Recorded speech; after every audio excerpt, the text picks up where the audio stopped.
The ugly duckling stage is an informal term used to describe a period in childhood or early adolescence when a child may temporarily look or feel awkward as their body grows and changes.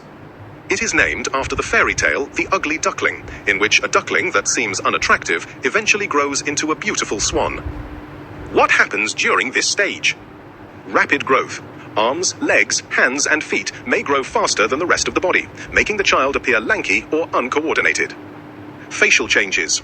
The face can look temporarily unbalanced as the jaw, nose, or teeth develop. Puberty. Hormonal changes may cause acne, oily skin, body odor, or changes in hair growth. Coordination. Children may seem clumsy because their brains are adjusting to their rapidly changing bodies. When does it happen? Girls, often between 9 and 13 years. Boys, often between 11 and 15 years.